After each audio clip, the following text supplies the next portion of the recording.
Vicky express में आपका स्वागत है। आज की कहानी है अलिफ लैला भद्र पुरुष और उसके तोते की कहानी। बादशाह सुलेमान के कहने पर वजीर ने उसे भद्र पुरुष और उसके तोते की कहानी सुनाते हुए कहा कि बहुत समय पहले की बात है, सुदूर गांव में एक भद्र पुरुष रहता था जिसकी पत्नी बहुत सुंदर थी। भद्र पुरुष अपनी पत्नी से बेहद प्रेम करता था और उसे अपनी आंखों के सामने से दूर नहीं होने देता था। एक दिन भद्र पुरुष किसी काम से नगर से बाहर दूसरे शहर गया हुआ था। काम निपटाने के बाद बाजार घूमते हुए उसे एक अद्भुत तोता दिखाई दिया। तोते की यह विशेषता थी कि वह आम मनुष्य की तरह बोल सकता था। तोता अपनी आंखों के सामने घटित होने वाली हर घटना को मालिक के पूछने पर उसे सच सच बता देता था। ये देखकर वह व्यक्ति बेहद प्रभावित हुआ और वह तोते को खरीदकर अपने साथ घर ले आया। तोते को घर पर लाने के बाद भद्र पुरुष अक्सर उससे अकेले में बात करता रहता और दिन भर की सारी घटनाएं उससे पूछता। तोता भी अपने मालिक के सवालों का जवाब देते हुए उसे दिन भर की आंखों देखी सब कुछ सच सच बता देता। कुछ दिनों बाद उस व्यक्ति को किसी जरूरी काम से विदेश जाना पड़ा। भद्र पुरुष ने अपने जाने से पहले तोते को पत्नी को सौंप दिया और उसकी देखभाल करने के लिए कह गया। कई दिनों बाद जब भद्र पुरुष विदेश से घर लौटा तो उसने तोते से अकेले में पूछा कि उसकी गैर मौजूदगी में घर में क्या क्या घटित हुआ। तोते ने व्यक्ति की बात का जवाब देते हुए उसे पूरी घटना के बारे में बताया। उसने बताया कि कैसे उसकी पत्नी उसके न होने पर अपनी मनमानी करती थी और अपनी सभी मर्यादाओं को लंघ चुकी थी। तोते की बात सुनकर भद्र पुरुष गुस्से में आग बबूला हो गया और उसने अपनी पत्नी को खूब डांट फटकार लगाई।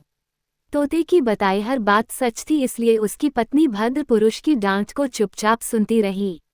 उसी शाम जब किसी काम से भद्र पुरुष घर से बाहर गया हुआ था तो उसकी पत्नी ने घर की सभी सेविकाओं को बारी बारी से अपने पास बुलाया और सबको खूब डांट लगाई। भद्र पुरुष की पत्नी ने सारी सेविकाओं से पूछा कि किसने उसके पति को यह बातें बताई। सभी सेविकाओं ने इस बात से इनकार कर दिया और अपनी बात को सच बताने के लिए कस्में खाने लगीं। इसके बाद भद्र पुरुष के घर आने के बाद तोते ने व्यक्ति की पत्नी द्वारा सेविकाओं से किए गए व्यवहार की पूरी बात उसे बता दी, जिस पर उसने दोबारा अपनी पत्नी को खूब फटकार लगाई। घटना के बाद अक्सर भद्र पुरुष तोते से अकेले में बात किया करता था। अब तक उस व्यक्ति की पत्नी को भी विश्वास हो गया था कि तोता ही घर की होने वाली हर एक घटना उसके पति को बताता है। इसके बाद से वह तोते से चिढ़ने लगी और पति के सामने उसे झूठा साबित करने के लिए योजना बनाने लगी। कुछ समय बाद भद्र पुरुष किसी काम से एक दिन के लिए नगर से बाहर गया हुआ था।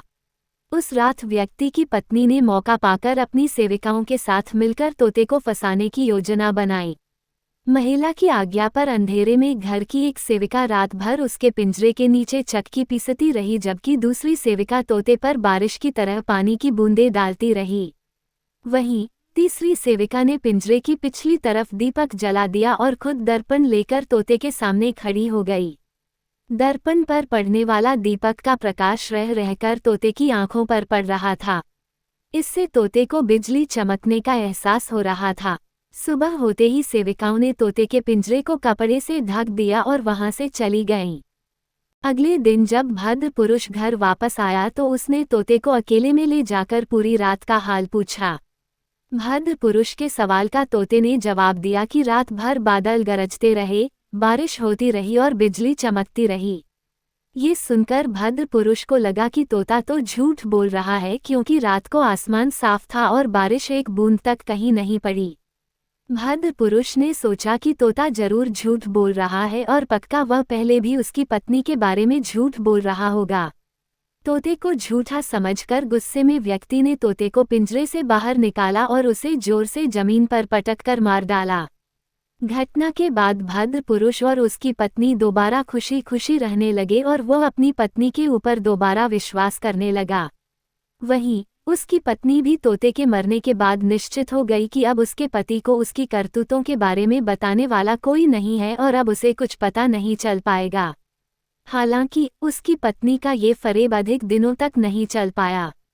उसके कारनामों के बारे में उसके पड़ोसी व गांव के अन्य लोग व्यक्ति को बताने लगे, जो कि तोते की कई बातों से मिलती जुलती थी। इसके बाद भद्र पुरुष को अपनी गलती का एहसास हुआ और वह पछताने लगा। ये कहानी सुनने के बाद मंत्री ने गरीब बादशाह से कहा, तोते का निर्दोष मरना बड़ी बात नहीं है और न ही उस स्त्री का चरित्रहीन होना, लेकिन जो बात मैं आपको समझाना चाहता हूँ वह ध्यान देने योग्य है। आपके कीमती जीवन के लिए अगर किसी निरपराधी को भी मारना पड़े तो यह कोई बड़ी बात नहीं है। मंत्री ने कहा कि सभी लोग हकीम को शत्रु का भेदी कहते हैं और मुझे उसके अच्छे व बुरे होने से कोई मतलब नहीं है। बस महाराज आपकी आयु लंबी होनी चाहिए और आपको कोई नुकसान नहीं होना चाहिए। मंत्री ने आगे कहा, अगर आपको लगता है कि मेरी बातें झूठी हैं तो आप मुझे भी वैसे ही सजा दे सकते हैं जैसे कि एक राजा ने अमात्य को दिया था। बादशाह के पूछने पर मंत्री ने उसे अमात्य की कहानी सुनाना शुरू किया। सुनने के लिए धन्यवाद। मेरा चैनल सब्सक्राइब करें, लाइक और शेयर भी करें। धन्यवाद।